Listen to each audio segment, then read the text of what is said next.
for anyone who doesn't know, my name is Jordan Thorson, and I'm a communications specialist with UFHR Communications and Work Life. And we like to do these webinars kind of throughout the year, but especially during June because it is Employee Wellness Month. We really want to make sure that we're promoting the well-being of all of our wonderful employees. So just before we get started, a little bit of housekeeping. So this webinar today is going to be recorded and it will be available on the Work Life at UF website as well as our UF at Work YouTube channel within the next week or two. So that being said, if you don't want to be on camera, you're welcome to keep that camera off. Nobody's going to be upset with you for that. And we do also ask that you remain muted throughout the presentation just to avoid any accidental interruptions. For questions, you can feel free to throw those in the chat whenever they come up. We'll address them if we see them and have some time. If not, we'll have a more formal Q&A at the end, and I'll go through and make sure everyone's questions get answered. But yeah, joining us today for Meal Prep 101 is Jasmine Price. She is the GatorCare Employee Wellbeing Coordinator, and she's going to give you a little bit of insights on how to prep meals and have some healthy food on hand throughout your week. Yeah, with that being said, I will go ahead and pass it off to Jasmine. All right. Well, good afternoon, everyone. As Jordan said, yes, my name's Jasmine. I work for GatorCare Wellness here at UF Health, and I'm very excited to be here today and talk to you a little bit about meal prepping. So I do want to preface by saying this workshop is very beginner friendly. So this is just the basics of meal prep. Before we kind of dive into the content, I'd like to mention that I know that meal prep and just kind of word of mouth, it can be very daunting. I experience this too. Some weeks I just settle for my go-tos and kind of forget about variety in my meals, but that is where the discipline, consistency, and enjoyment of meal prepping can come in. It may take some time, maybe, an extra 30 minutes to an hour on Sundays to prep or even create a new dish. But I just want you to know that that feeling may be familiar to most of you if you've never meal prepped before or just feeling slightly intimidated by it. So again, it just might be initially a little investment of time to get the hang of things, but once you've found recipes and techniques that you like, it'll be a breeze and help you save some money. So without further ado, we'll go ahead and dive right in. My objectives of this workshop is to help you understand the benefits of meal prep, how to meal prep and prepare meals with success, learning how to plan and execute a thorough meal prep, teaching you some techniques that work with your lifestyle and goals, and to help you kind of discover some healthy, easy recipes that you can use this week. And I will drop some of those PDFs that I have towards the end of the call. All right, so I want to preface by saying again, having control of your meals ahead of time means you won't fall victim to impulse purchases at the cafeteria or even at the grocery store. If we were granted one wish, and it can't be a money tree, how many of you would wish for maybe a personal meal prep assistant who knew all the foods you and your family liked, the nutritions that you needed for your personal goals, and even the amount of times you ate per day? I know I would. But as a nation, it's easy to see that we are being spoon-fed information about healthy meal planning and recipes, and thank goodness for that, but that can be super overwhelming. So the point of this workshop is to help equip you with all of that knowledge that you'll need to continue living a healthy lifestyle and put all of that practicum into action. And knowing that these tips and tricks and there are recipes out there is only half the battle, right? Execution and actually putting the work in is the other half. And that's usually the area where people generally fall short. And frankly, usually the most difficult part to do if you're not familiar with it. So it's not easy to choose healthy foods each day when you are living a busy life or you have children and just a busy lifestyle in general. But I promise there's light at the end of the tunnel, and that light comes from just grasping the idea of meal prepping and finding the best processes and techniques for you and your family and lifestyle. I want you to treat meal prep like any other meeting or obligation that you have, and you'll be surprised how it can easily fit into any schedule. For instance, I know most people love meal prepping on Sundays. It's usually the day that they have the most lax time and can dedicate, that 30 minutes to an hour or hour and a half to creating meals. So treat it just like any other important meeting to stay consistent. Also, keeping your partner or your kids in the loops can help collaboration on meal prep and make it a bonding activity as well. Now, what do all of these pictures have in common? Planning ahead. There's Tupperwares, there's some large gallon bags. It looks like there's like a healthy vegetable of choice, even a carb of choice. But how do we get there? So there's many different ways, depending on your schedule and really who you live with. So there's three different ways we'll kind of dive into. We have batch cooking, which is great for singles or those with families. So batch cooking would be an example like this, using some freezer gallon bags that you can freeze and thaw out or heat up in the microwave over time. You could plan out breakfast and lunch and saving dinner for a daily preparation, or just prepping just veggies or chopping what you need and storing the excess in a freezer or easy accessible bag. Now, that may not be what your meal prep looks like, and that's okay. Again, the goal is to find what works for you and what realistically fits into your lifestyle.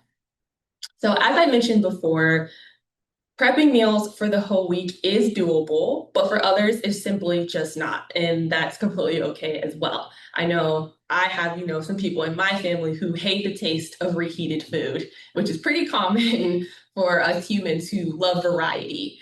So essentially, you want to find an area that you really like to improve in. Maybe it's just one meal a day, like making sure that you're eating breakfast every day, as it's the most important meal of the day.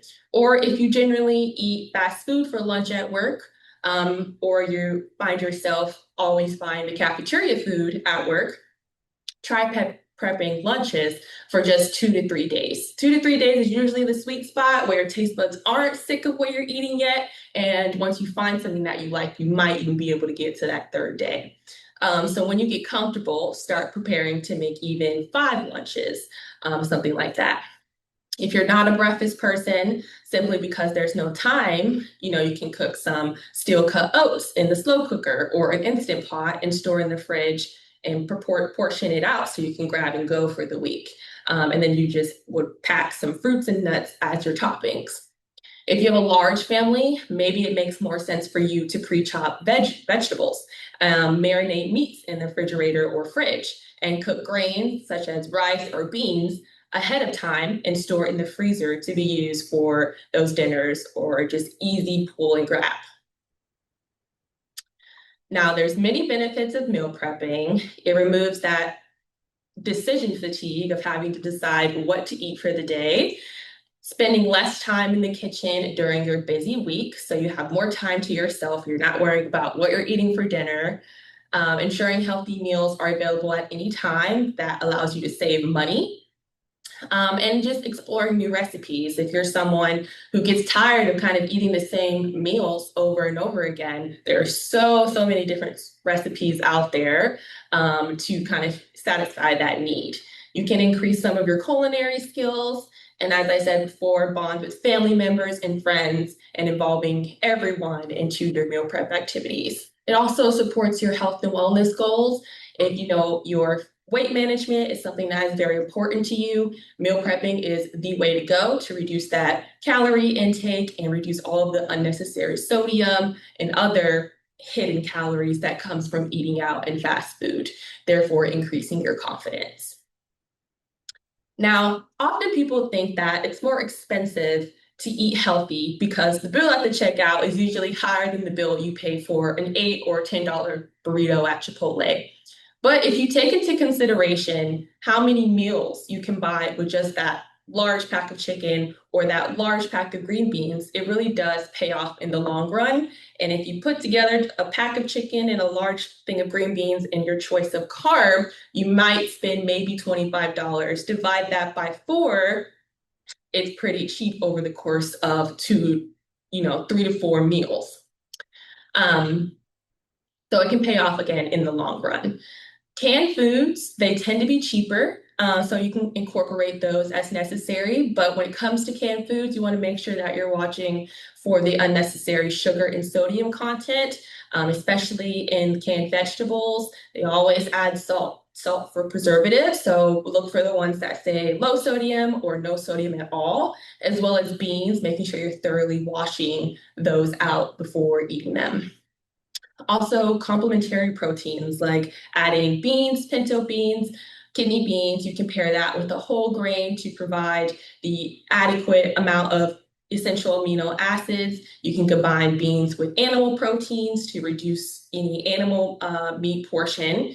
And that also stretches out over time. And also getting more fiber into your diet as well. So, for example, you can use ground turkey to make a turkey meatball one night and then maybe make turkey tacos the next and then maybe make a turkey burger patty. So you're not essentially you're eating the same type of food, but you're eating it in a variety of different ways. So just adding more variety to your meals. Also, another way to save money is buying things on BOGO. The Publix app, great BOGO app, stay up to date on all of those things. It also has coupons. Also, locals around here, the best place would be Winn-Dixie or Aldi or even Trader Joe's. Again, thinking about a grocery store, you want to shop on the outsides of the store because that's where all your fresh produce, your meat, rather than the aisles of the store where all the processed food is. And then again, the price of convenience. Reference this pineapple here, for instance. If it's worth it for you to buy pre-cut fruit, do it. If that saves you time, definitely do it. But if that's how you'll eat the fruit too. If you're just gonna let your pineapple rot on your counter, definitely buy the pre-cut. But if you can take the time and save almost $2 to cut up that pineapple, you'll see how it will pay off over time. Now, let's take a look at how this translates to a popular fast food brand. Now, I will say this price is outdated prior to inflation. So just keep that in mind when we're talking about this. But this is just a McDonald's meal for a family of four. It comes to a total of $27.89. Nutrition is about 900 calories. Fat is 37 grams per fat, carbs 123, and then 23 grams of protein per serving. Now, we didn't make this ourselves, so there's not a whole lot of control on our part of what goes into this meal. And we did not include the sodium content in this one, which is often higher when eating out. While compared to a meal prepared on our own, for the same amount of people, four people, comes out to $13.78. Guess the dollar menu is a bit more expensive than we thought at McDonald's. But the nutrition of this meal per person is 934 calories, 39 grams of fat, which are most likely the healthy fats that we're aiming to get more in our diet of, like olive oil. 80 grams of carbs and 57 grams of protein. I want to point out that some of these ingredients we've listed that I will provide a handout for at the end of this presentation these are staple items. So things like pepper, salt, olive oil, lemon, milk, bread, beans, those are all staple items that you can have on hand. And that also makes meal prepping a lot easier. So you can control what goes into your meal while saving money too. Another example with utilizing a more plant-based protein like pinto beans and rice, we can see that we save some money here as well. A can of beans can range anywhere from 60 cents to $1, maybe even a little bit more with inflation, but while chicken breast may be around maybe 44.99 or a little bit more for about a pack. But as you can see, same thing here, even on a plant-based diet. And as I mentioned this a little bit earlier, but getting creative with your meal prep routines will allow for more variety in your meals. So you're not eating the same thing over and over again, and it feels redundant. An example here is utilizing that ground turkey by making turkey meatballs for dinner one day, then repurposing that turkey to make maybe a kale and ground turkey taco filling with peppers, onions, and black beans that you can prepare for lunch. So by overlapping those ingredients, like using this ground turkey in multiple different recipes throughout the week, can help you stretch your dollar when grocery shopping and planning meals by creating different meals. You won't get bored essentially of the same thing, and it'll make it more likely for you to stick to eating your healthy meal prep.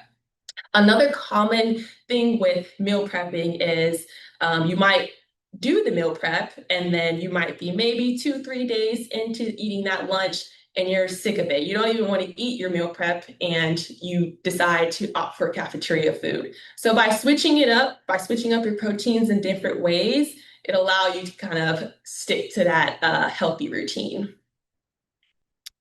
Now, these are some ingredients that I always have on hand because they're nutritious, whole foods that are easily stored and cooked. Most are very versatile too, oats for oatmeal or granola, beans for soups or toppings on salads, root vegetables have a great shelf life, especially in the fridge. Grains are great pantry items that can be cooked, excuse me, and frozen in portions for easy access. And with that being said, you can purchase non-perishables in bulk to save money as well. So going kind of through these staples, oats you can have them cold or hot, whichever one you prefer. But usually most people eat oats for breakfast, either as oatmeal in itself, maybe overnight oats, or even oatmeal raisin cookie muffin, something along those lines. Beans are great as a plant-based protein. You can even blend up beans and add them to a sauce to make them creamier, to make your sauce creamier, but also to add some more fiber to whatever liquid. So a great example of that is grinding up some white pinto beans and adding them to your red sauce that you're using for spaghetti. Sugar in moderation to balance out that salty taste. Olive oil. I always recommend using a cheap brand when you're like boiling pasta, and then a much nicer brand in a glass bottle and dark bottle to eat with sauces and vinaigrettes. Lemons bring a nice freshness to any meal and make a great salad dressing with olive oil as well as lime. Garlic and onion are the base of so many different hearty dishes. Great to keep on hand for stir fries, casseroles, and sauces. And then vegetables and fruits. I always say shop seasonally and locally, usually cheaper and they taste a lot better as well. Farmers markets around Gainesville, normally there's some at Mag Park, Celebration Point. There's many more in Gainesville, but that's just a good way to shop in season and also save you some money. Another good tip for meal prepping is using those tools. So crock pots and instant pots or even pressure cookers save the day for most meal preppers. And it reduces so much time as well because cooking it for you. Crock pots are a wonderful, they're good for soups and stews, vegetable curries, even slow roasting like a pot roast belly or even chicken. You can use those flat cookie sheets. It's great for one pan recipes. I always recommend one pan recipes, especially for lunch, because you can fit your protein, your vegetable, and your carb. And yes, they can all be cooked together on the same sheet at the same temperature. And the only thing that you'd have to do there is remove them at different time intervals, but there is no cross contamination because it cooks off. Also, many of us are looking to, reduce our carbon footprint in this world and help the environment any way that we can. So a simple change that you can make is the containers that you put your food in. I would advise and consider investing in reusable containers rather than styrofoam or even plastic bags or tinfoil, just to improve your environmental wellness too. Life on Plastic is a good store in Gainesville that has some sustainable household items, even like, for example, beeswax wrap. Instead of using little Ziploc bags, you can use some beeswax wrap or even the washable little kind of similar to Ziploc bag, but they're reusable.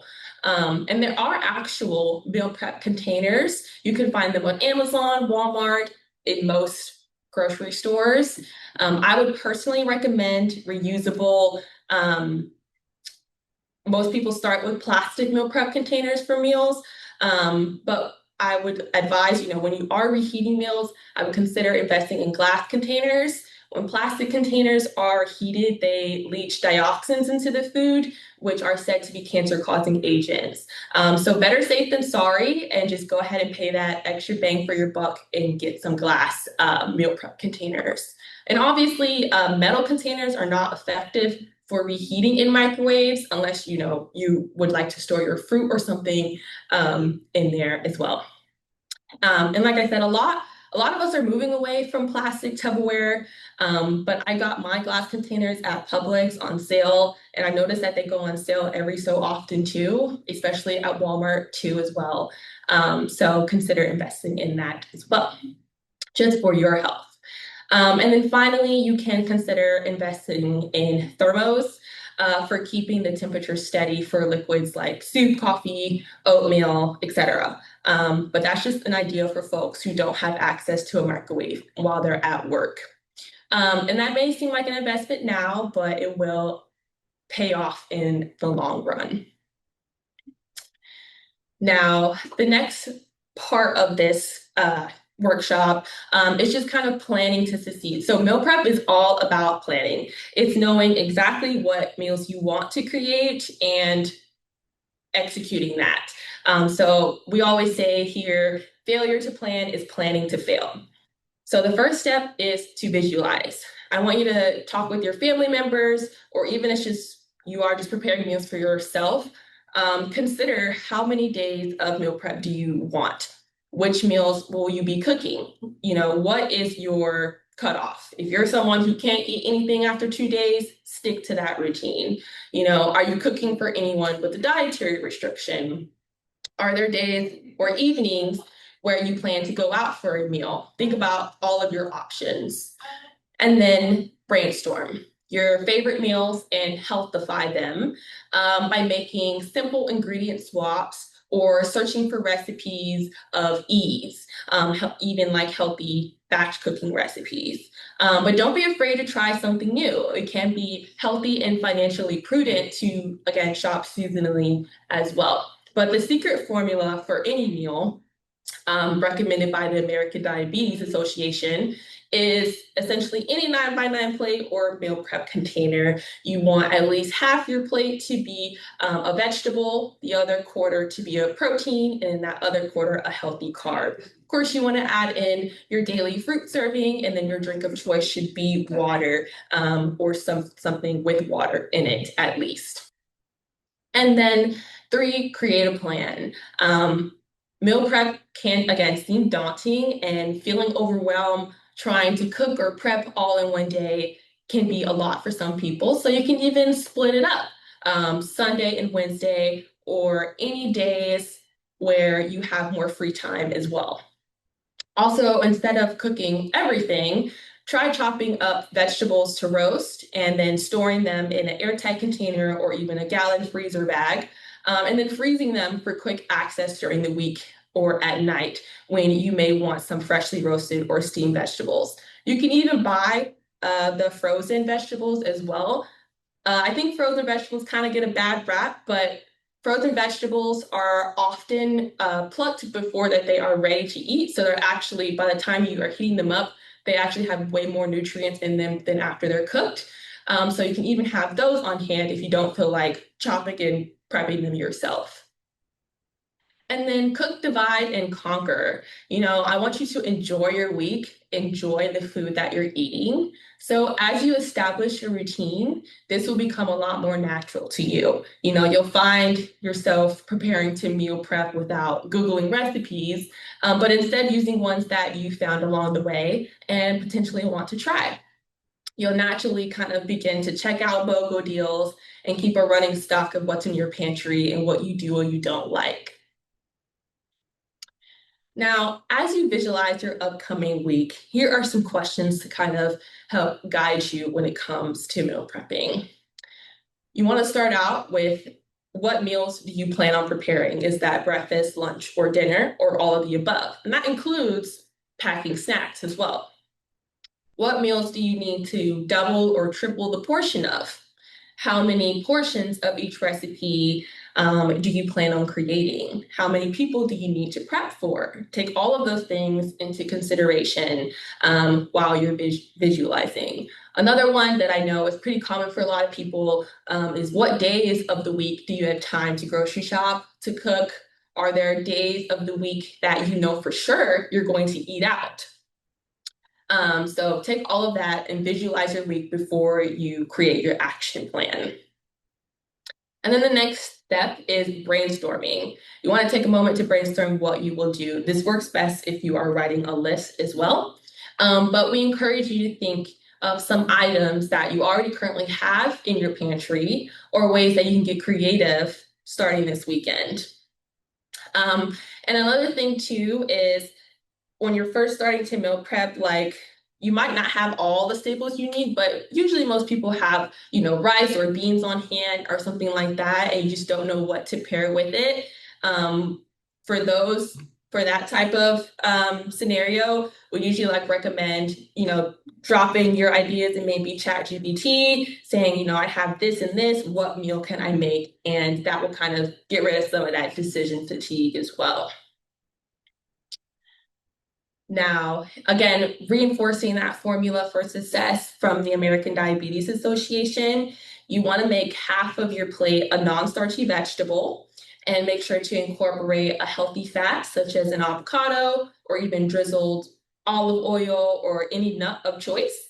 So that would be your healthy fat as well. And then a reoccurring concept that we've learned is if you're going out to dinner to your favorite pizza place one night, make sure that you plan your meals around that. For example, my boyfriend's family would have no cook Fridays, which is something that has been adapted into our relationship. So I know that on Fridays, I might not be eating the healthiest meal because I know I'm going to get pizza. So I'm going to plan my meals around that and plan my other meals throughout the day to make sure that I'm still meeting my nutrition needs. So still enjoy your pizza. Know it'll be carb heavy, but maybe making mini frittatas for breakfast and having a salad with some protein and a healthy fat for lunch, fruit, etc., can kind of help balance that out. Also, I want to make a quick note on portion sizes. In America, we essentially is not portion sizes are not taught in education classes, but meals aren't prescriptive and won't always be balanced the same. Everything doesn't fit nicely as you know a carb, a fruit, and a protein. Everything doesn't always fit that nice into a pretty box, but some sample meal suggestions would generally aim to be 2 to 4 ounces of protein, 1 to 2 servings of fat, 0 to 4 servings of that non-starchy carb, such as sweet potatoes, broccoli, Brussels sprouts, and then 1 to 3 servings of that healthy fat. It all just depends on the type of food that you're choosing and how your nutrition content corresponds. You can also use things like My Nutrition Factor, where you can plug everything in together and it tells you all of the calorie needs and what vitamins you're getting out of that as well. Some people get bogged down thinking that they have to follow extensive recipes for meal prep. And if that's something that you want to do, that's great as well. But other people kind of just enjoy having time for cooking and creating. So if you don't, there's no need to worry because you can meal prep without a recipe. Just think of a certain flavor that you enjoy, be sure to follow that 1-1-1 rule, and which is right here, and then make your own creation. Above are these are just some simple ideas that you can incorporate that concept, but you don't necessarily have to follow a recipe. You pick a protein and how you'd like to cook it, a non-starchy carb, brown rice, whole wheat tortillas, quinoa, whole grain, all of those things, your vegetable of choice, and then a healthy fat. So it can be something as simple as that, and it doesn't have to fit necessarily into a fancy recipe as well. A common concern usually with meal prep is making items that are easy or on the go lifestyle. There's the obvious, divide and conquer theory that I mentioned kind of previously, but if you'd rather skip that part and make easily packaged and portable breakfast, lunches, or dinners, there are ways to do that as well using your common kitchen gadgets. You can create some family favorites like muffin tins, sheet pans, and mason jars. Most people have these things on hand. Muffin tins are so much more versatile than only cooking muffins in them. You can make mini frittatas, you can make individual meatloaves, you can even make turkey meatballs in them, you can make breakfast granola cups, all sorts of things. Sheet pan recipes are a go-to for lunch and dinner, which is something like this in the middle. You can make sweet potato sheet pan hash, fajitas all on one, baked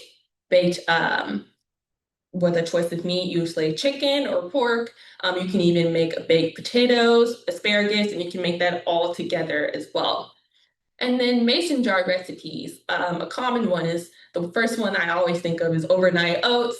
You can make dense bean salads, which is another huge thing going around, which is essentially just 2 to 3 types of bean, your choice of protein, and then a dressing. So that could be easy lunch. You can make a salad jar, ramen or pho on the go as well. So these are some just on the go as well. And we know it's easy to get hungry throughout the day, hours after you've enjoyed your last meal. So don't forget the snacks and be able to meal prep those as well. You want to try and plan out snacks and prep those ahead of time so you aren't, face to face with the vending machine every day at 3 p.m.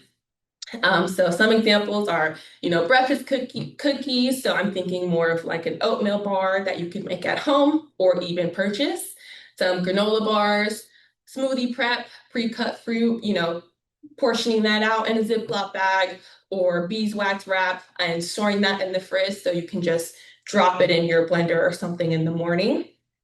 Hard-boiled eggs in batches, and you can store them for grab and go snack. Some people like to pair their hard-boiled eggs with a choice of lunch meat. The best one would be turkey or ideally chicken because they're lean. And you can pair that with cheese, nuts, anything of those. Mason jars with plain yogurt, and then you can add berries to the jar or even make your own homemade granola as well. Mason jars with hummus. You can pack your veggies like peppers, carrots, celery, and have that as grab and go. You can even buy small packs of hummus as well.